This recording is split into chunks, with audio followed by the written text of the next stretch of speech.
Assalamu alaikum. Welcome, dear students, to our lecture today entitled Respiratory Fungal Infections.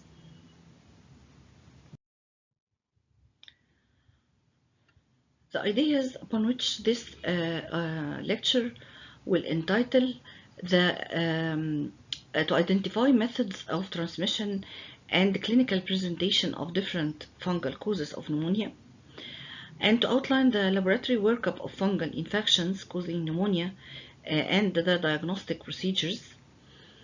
Of course, you may know that we cover the laboratory workup naturally within the sections, but for mycology part, it is not feasible to apply it within your practical lessons. That's why we cover this part in this session. Lastly, we list direct and indirect tests used for detection of pathogens causing respiratory fungal infections. When we say community-acquired pneumonia, or what we call it CAP, it refers to pneumonia outside the hospital. It is not hospital-acquired infection, so the patient did not catch the causative pathogen or the organism within a healthcare facility, a hospital or a clinic, or for example, any healthcare giving facility. So the opposite for hospital-acquired pneumonia is community-acquired pneumonia.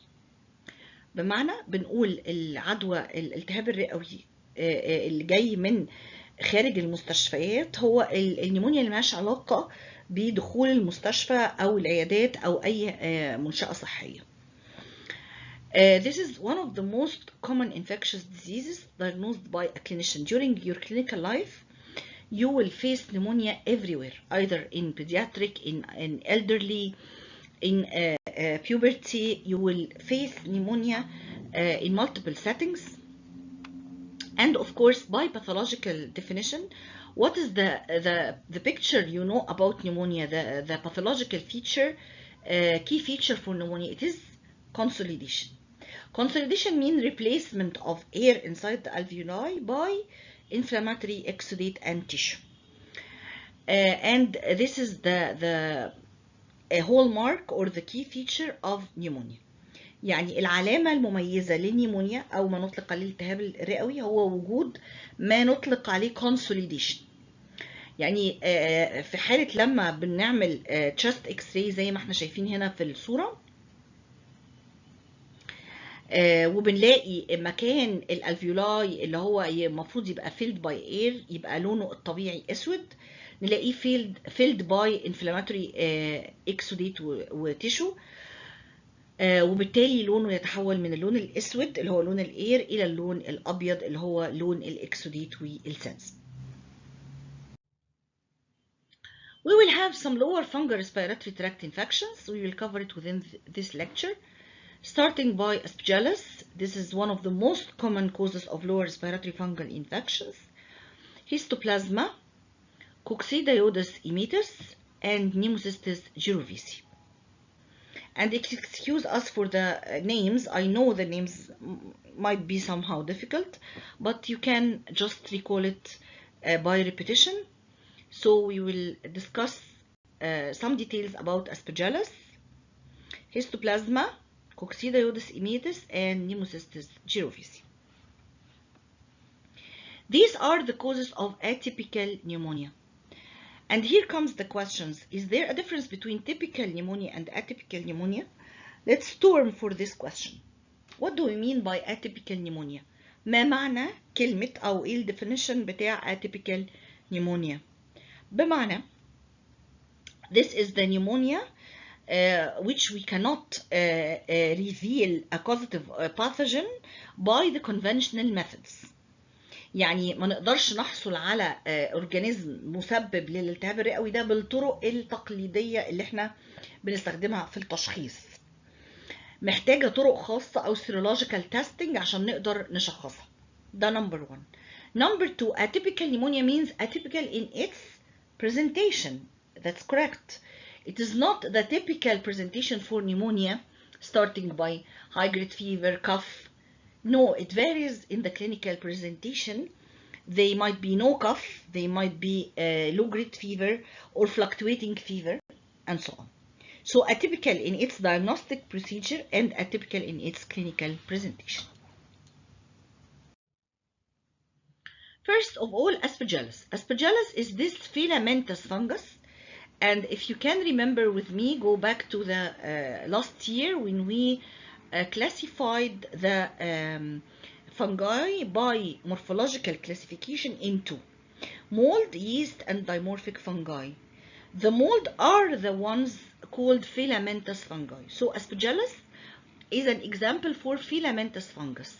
We said there that they are longitudinal multiple cells separated from each other by septa.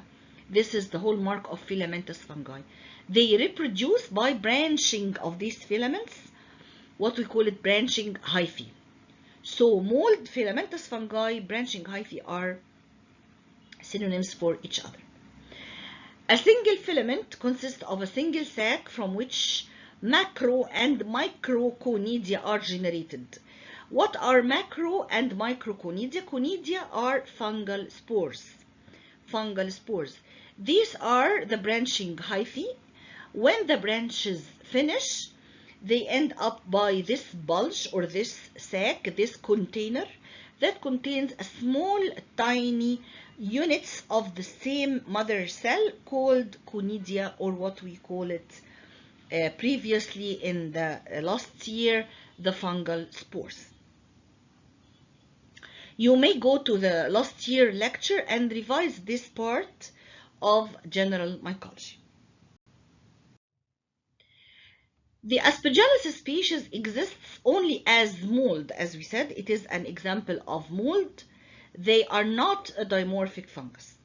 They have septate hyphae. Septate means there are septa dividing the cells, septa like walls between the cells that form a V shape as the one we see here.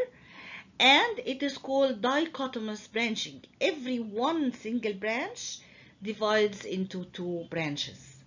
This way of branching is called dichotomous branching.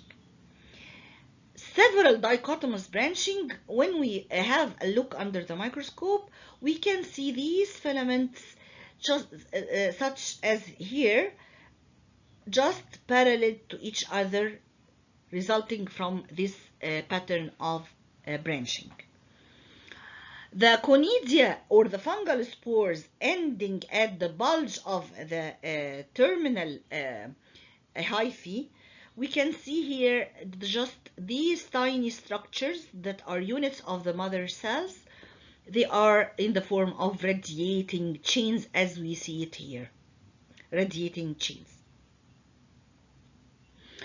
بمعنى الاسبجالس ده احد الحاجات اللي موجوده في شكل مولدز فقط. ولو رجعنا وشفنا محاضره الجنرال مايكولوجي تفتكروا معايا السنه اللي فاتت لما قسمنا الفنجاي عن طريق التقسيمه الخاصه بالشكل، وقلنا بتتقسم لمولد اللي اطلقنا عليه العفن، ويست اللي هي الخمائر، ودايمورفيك يعني حاجه بتقدر انها تعمل alteration between the two shapes. الاسبجالس مثال حي على مولد فقط مش دايمورفيك، وهي لها سبتيت هايفي، يعني عبارة عن فاكرين لما قلنا زي عيدان القصب، حاجات كده برانشز طويلة خالص بتفصل ما بين الخلايا الحيطان دي او اللي اطلقنا عليها السبتة، وطريقة التفرع بتاعتها دايكوتومس، يعني كل فرع بيتفرع الى فرعين. المنظر ده لما نيجي نشوف تحت الميكروسكوب نقدر نشوف البرانشز دي او هذه الفيلامنتس في شكل باراليل زي ما احنا شايفين هنا.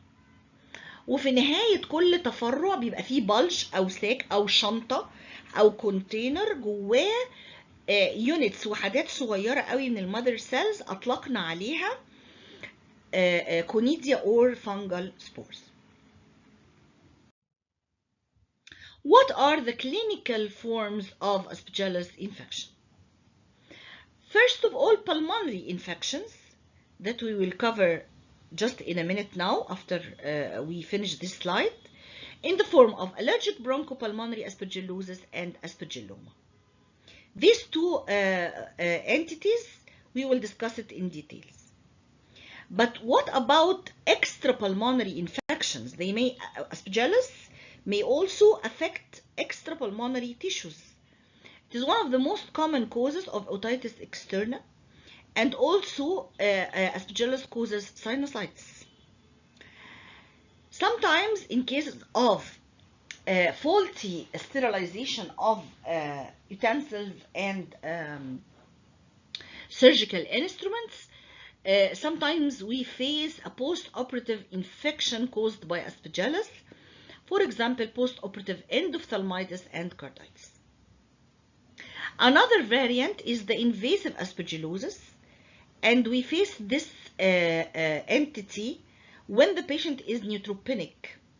Sometimes the pulmonary infection can proceed into invasive aspergillosis, or even without having pulmonary infection, the infection proceeds into invasive aspergillosis when the immunity of the patient is compromised.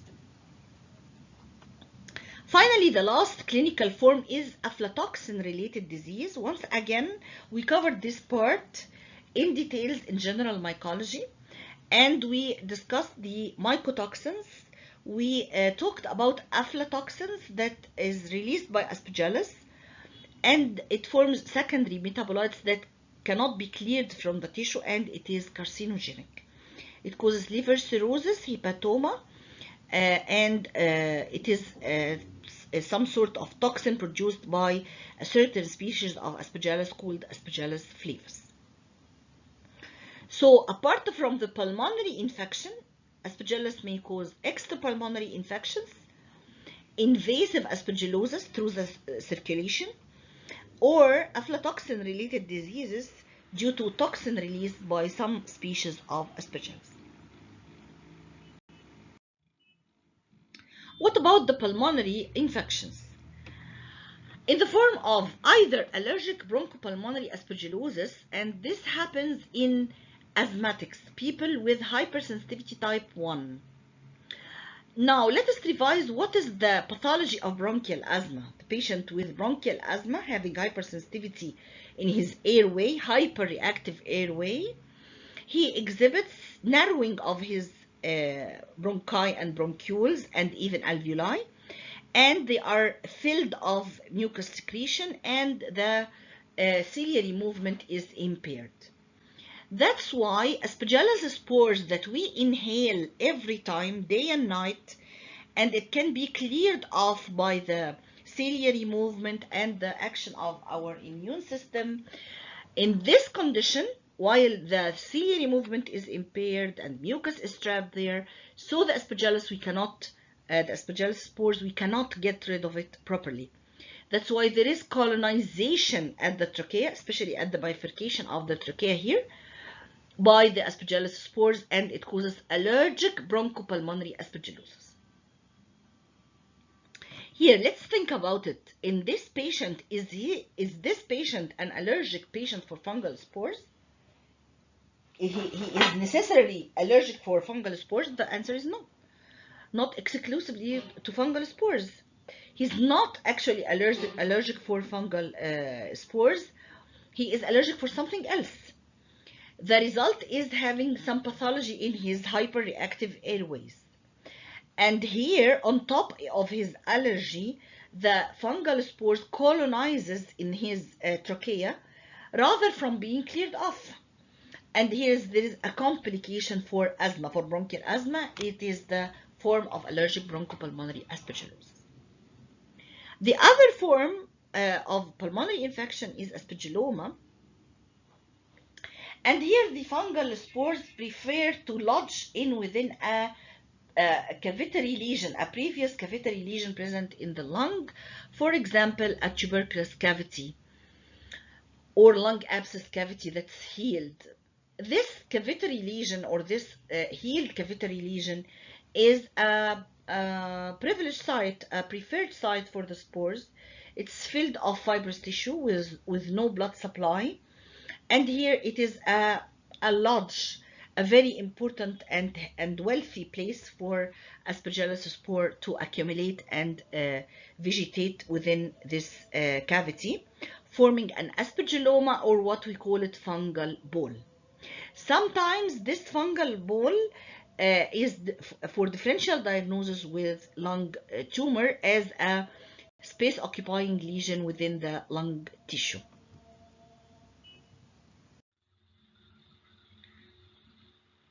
Now let us have this activity. Can we follow this algorithm, highlighting the clinical presentations of Aspergillus? So, as we said before, we all inhale the fungal spores. What happens after we inhale the fungal spores? It may be colonized within the lung tissue. And if I am a normal host, my immunity is okay and my tissues are working properly, so there is no sequelae at all. And if the patient is an asthmatic patient having some pathology within the lungs, so the condition will be allergic bronchopulmonary aspergillosis. If the patient have a previous cavitary lung disease, so the fungal spores will accumulate within the cavity, forming a fungal ball, or what we call it aspergilloma. And if the patient is immunocompromised or neutropenic, he will face invasive bronchopulmonary aspergillosis. And finally, how to diagnose such conditions? Here, the graph of the fungus aspergillus within the cultures. Here it grows on Sabaro, dextrose agar media, and here is the Aspergillus flavus, and here is the Aspergillus fumigatus.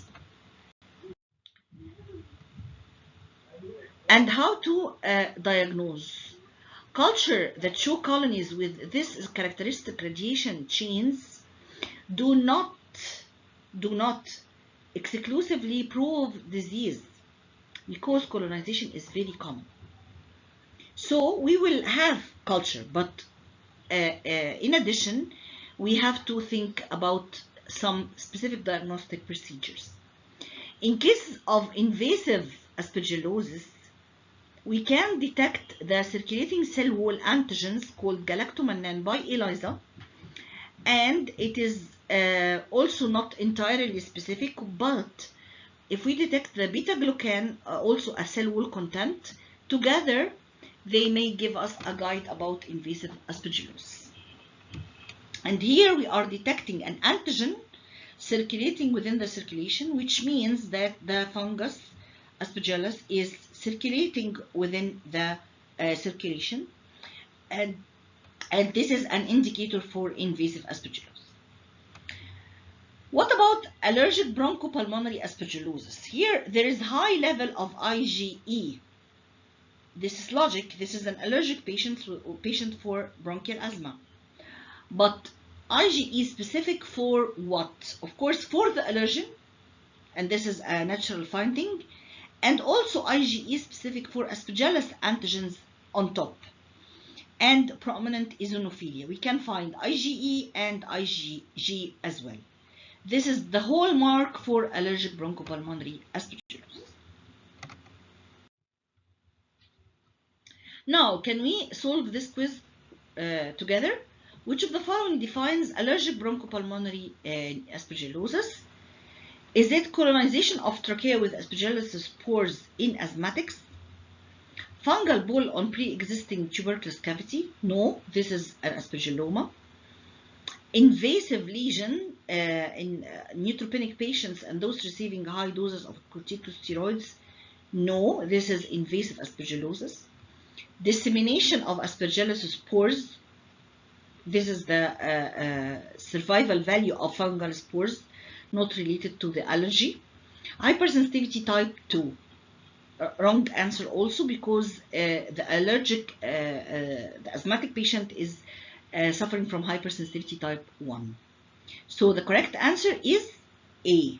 That's correct. What about histoplasma? Histoplasma capsulatum is another form of fungus that is dimorphic. Back again to our general mycology, dimorphic fungus, that is the fungus that has two morphological entities. It can be mold within the environment, at 25 degrees centigrade and returns to yeast form within the human body or when the temperature is raised above 37. So this is a form of a dimorphic fungus. It has two forms, as we said. At 25, it is a filamentous fungi. At 37, it is a yeast form, and it forms micro and macroconidia. Again, what is conidia? Conidia are the fungal spores within the bag at the terminal part of the branching hyphae. Either large in size, we call it macroconidia, or small in size, we call it microconidia. And for the controversy, it is called capsulatum, but it has no capsule. It is not capsulated. So it is a form of dimorphic fungus called Histoplasma capsulatum, but it has no capsule.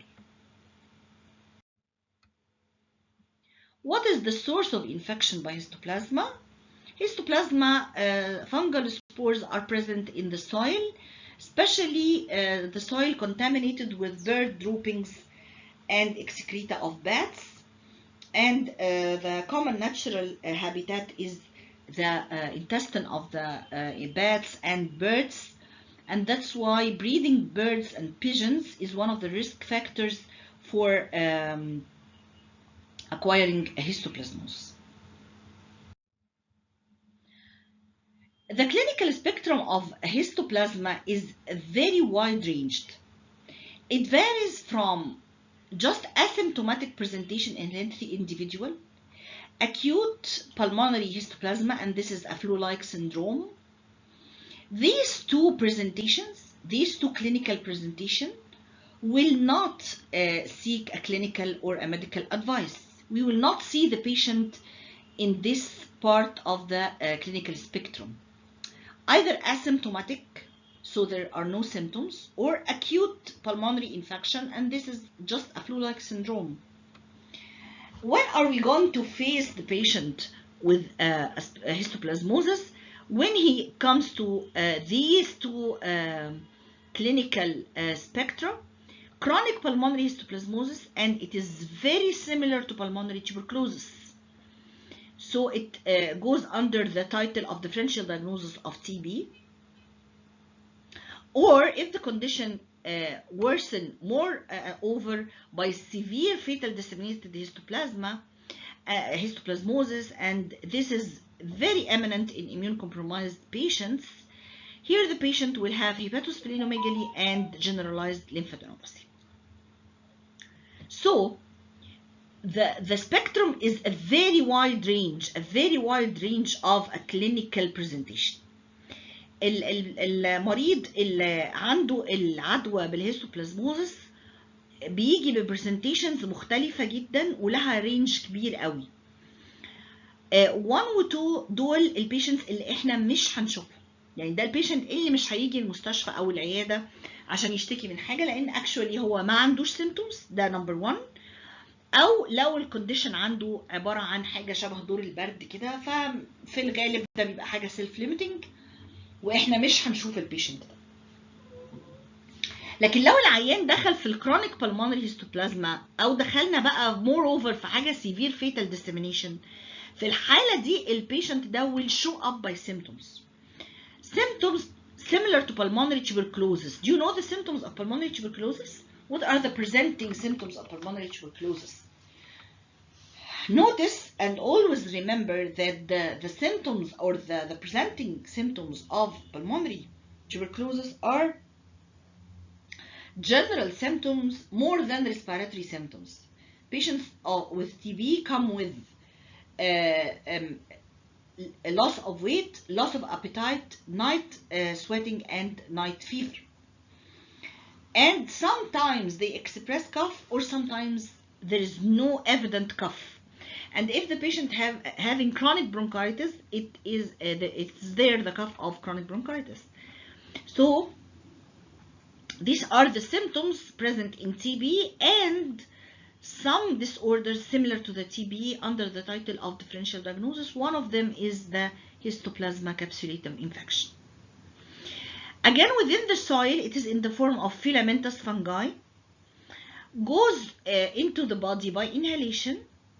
Inside the host, it prefers a certain cell. It goes to the macrophage and lodges there. Here, is it a yeast or a mold form? Correct, this is a yeast form. So outside the body, in the soil, it is a filamentous branching hyphae. But after inhalation and becoming inside the host, it is yeast form, as we see here. And it prefers the macrophage cells. Let us ask ourselves a question. How are we going to diagnose the Histoplasma capsulatum? Either direct diagnosis or indirect diagnosis. Direct includes which specimen, what is the presentation under the microscope, can we detect the antigen, and how to isolate and identify. Indirect diagnosis, serology and skin testing. We will see if they have a role in Histoplasma infection diagnosis. Sampling. First of all, we said that if the patient goes to a disseminated infection, there is generalized lymphadenopathy. So we may have a lymph node biopsy or bone marrow aspirate. Sputum is okay, but we rarely can find Histoplasma within the sputum. It needs heavy infection, heavy loads of Histoplasma. Sometimes lung biopsy or blood sample for blood film. Here under the microscope, these are tissue specimen. We can stain these tissue specimen by methenamine, Gomori methenamine silver stain, GMS, and Giemsa stain. These are the special stains for tissue to clarify the fungal forms. Here we can see inside the lung tissue the yeast form. Here we can see the yeast form. Here is the yeast within the macrophage. Here we can see this is the nucleus of the macrophage, and the whole cytoplasm show the yeast of Histoplasma. When we cultivate the specimen, we put it on Sabaro-dextrose agar media, must have inhibitory substance. Cyclohexamide to inhibit saprophytes and chloramphenicol to inhibit bacteria. So this is a form of Sabaro-dextrose agar media called inhibitory mold agar. We have to incubate more than one plate, one at 25 and another one at 37, and it needs a long period for incubation, 1 to 3 weeks. Here, are we going to stay for 3 weeks to give a decision for the clinician? Of course, this is not logic. After 1 week, about 1 week, we can see a positive result, but we cannot discard our result negative or reveal our result negative unless there is no growth after 3 weeks. So keep notice for this. So we have 2 plates, one at 25, it will show the mold form at 1, and another one at 37-degree incubation, it will show the yeast form. For further identification, we will have a small part of this growth under the microscope and a small part of this growth under the microscope as well. And here we can see at 25, the plate of 25 at 25 incubation shows the hyphal form. Here we can see the hyphae. These lines are the hyphae. And what are these balls? Are these yeast?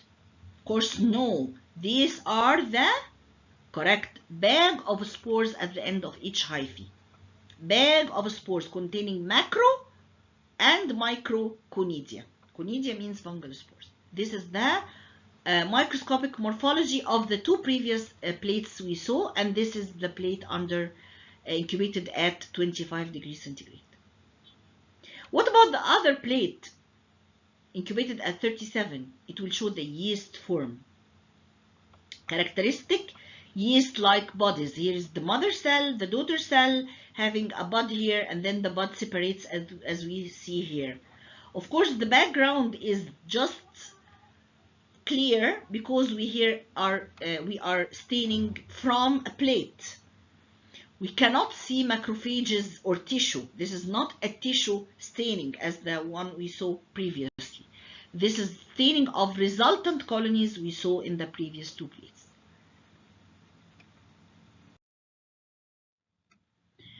A very important hint here about the rapid diagnosis of histoplasma, and here you have to make a collection.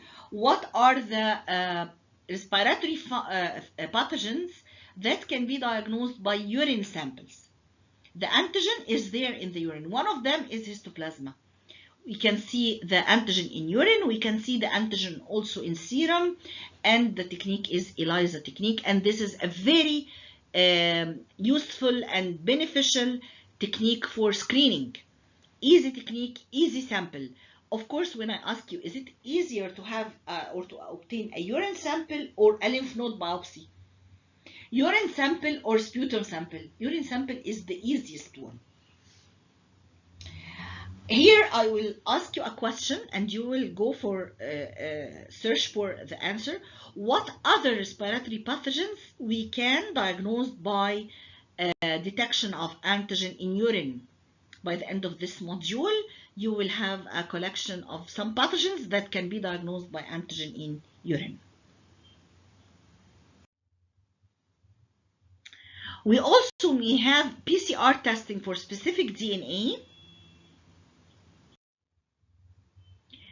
And what about indirect diagnosis?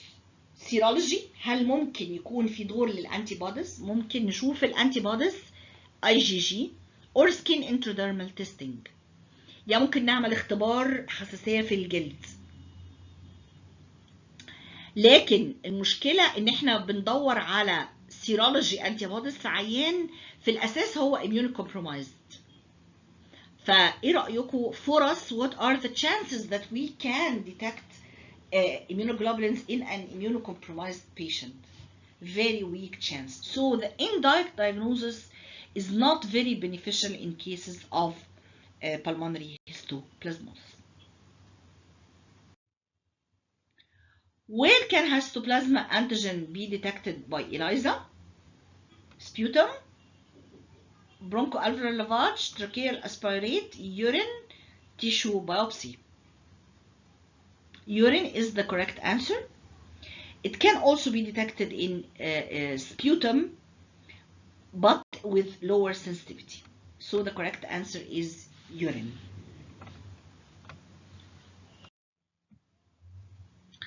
Another example for lower respiratory fungal infection is the infection caused by coccidioides. Again, there is another example for dimorphic fungi. So we had one example for mold, that's Aspergillus. One example for dimorphic fungus, that's Histoplasma. And here's number 2, another example for dimorphic fungus, which is Coccidioides. Coccidioides immitis, it exists as mold within the environment.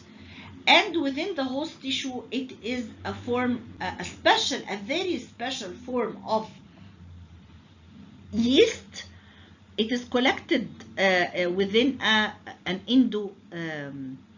endospores collected within a large container called spherule. So the single cell we inhaled becomes multiple cells, and it has a special wall called the wall of the spherule. It becomes then converted into the yeast form, and again under osmotic pressure it ruptures and reveals more yeast form, and so on. Here in the environment it exists as arthrospores. Arthrospores means that the cells itself are larger and wider than the septa. larger and wider than its septa. So it can articulate within the septa. That's why it is called arthrospores. إذا هذا النوع من الفنجاي موجود في الانفايرمنت في شكل زي ما احنا شايفين، بما انه دايمورفيك فهو موجود هنا على شكل مولد، ولكن تتميز ان الخلايا نفسها اطول واعرض واكبر من الستة، فبالتالي بتتمفصل حوالين الستة وممكن انها تتكسر حوالين المكان ده، عشان كده اديناها اسم معين ارثروسبورز. بينما جوه التيشو هي ييست، لكن فورم مخصوصه من الييست بتتجمع زي ده الانهيلد سبور اهو، المفروض هو ده بيبدا يتجمع ويعمل وول ثيك كده اسمها السفريول. جوه السفريول اليونتس الصغيره دي بتتحول الى الييست فورم، بتبدا تبض، ازموتيك بريشر يعلى، يبدا السفريول ده يحصل له رابتشر، وهو ده السايكل بتاعه الييست فورم inside the human body. Again, the spectrum of infection, either asymptomatic, here we might have antibodies for serological diagnosis, but this comes by chance, and positive skin testing. But notice that positive skin testing is non-specific. Sometimes the patient presents with influenza-like symptoms, flu-like symptoms, and some infiltrates within the lymph nodes or effusions. and the lungs as well. يعني الشخص ده ممكن يبقى ما عندوش أي نوع من أنواع الأعراض خالص زي ما قلنا قبل كده في الهيستوبلازما، أو إن هو عنده بعض الأعراض اللي شبيهة بالفلو أو دور البرد العادي. لكن ساعتها بنشوف إن اللنج بيبقى فيها نوع من الانفلتريشن، وممكن يبقى فيه ميدياستاينال ليمفادينوباثي أو افيوجن، وده بيتشاف في الشيست اكس راي. يعني بيبقى فيه افكشن للليمف نودز اللي بتعمل درينج لللنجز. الحاجه الريماركبل في كل الباثولوجي ده بتاع الكوكسيدايودس انه might كمان show some skin disorders we will see it now، لكن كل الحاجات اللي بتحصل دي reversible بعد ما العيان بياخد التريتمنت. كل الكونديشنز دي بتبقى reversible. Here the patient may present by what we call erythema nodosum, but this small or يعني remarkable lesions just vanish, or it is totally reversible to the normal after patient have the treatment, the proper treatment. How can we diagnose? Directly by microscopic examination of tissue or lower respiratory secretions, bronchoalveolar lavage, we can see the spherules, or the same as we said in histoplasma, culture on Sabaro on 2 temperatures. The most safe and fast way is PCR. PCR is safer and faster, but we may benefit from the serological diagnosis if we can catch the patient within the asymptomatic range of infection. Here we can see the plates of Coccidioides, and here we can see under the microscope, here is the arthrospores, and here is the mold form, filamentous mold form, very evident. And here is the spherule within the tissue, the spherule form. We can see the spherule wall and the endospores within the spherule. Here we have to mention that wearing protective masks in endemic areas and some occupations is very important, especially in renovation or construction work, to minimize the incidence of coccidioides.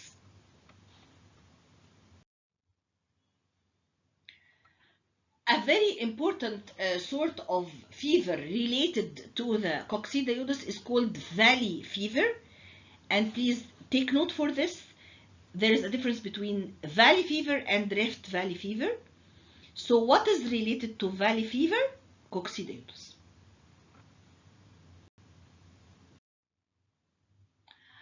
The last fungus we'll discuss here is Pneumocystis pneumonia.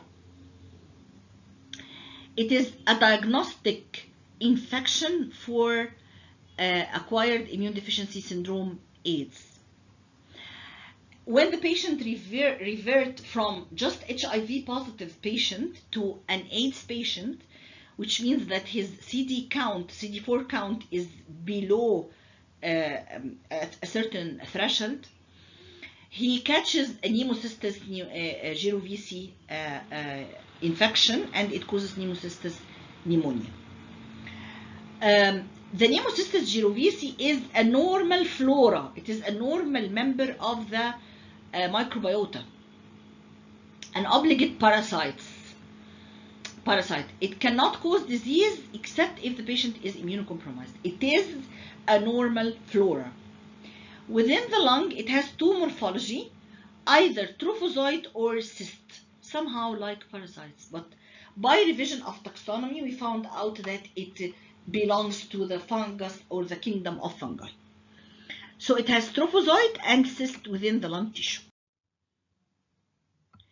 Here we can see the cyst form, and here we can see the trophozoite, the cyst and the trophozoite.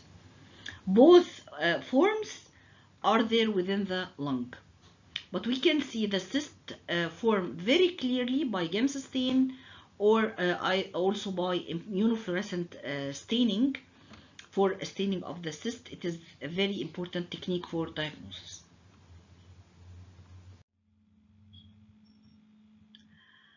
The clinical presentation is difficulty in breathing, hypoxia, and sometimes non-productive cough. Some patients show fever or anemia. The mainstay for diagnosis is clinical diagnosis, because if you have an HIV positive patient and then he turns having hypoxia or fever without any known reason, you must think about Pneumocystis jirovecii.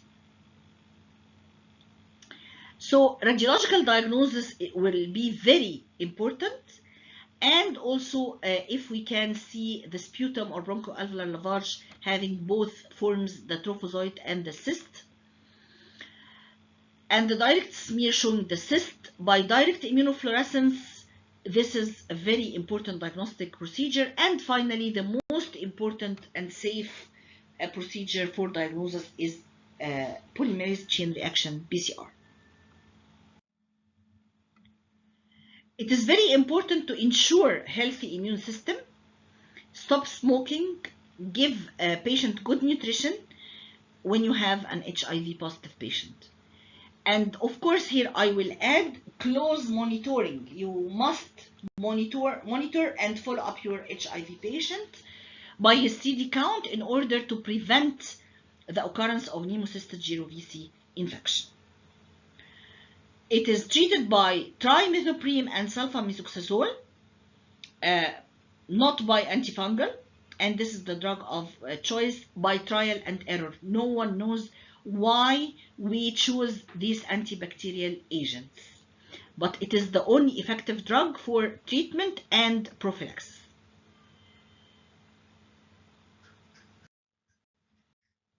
Thank you, dear students.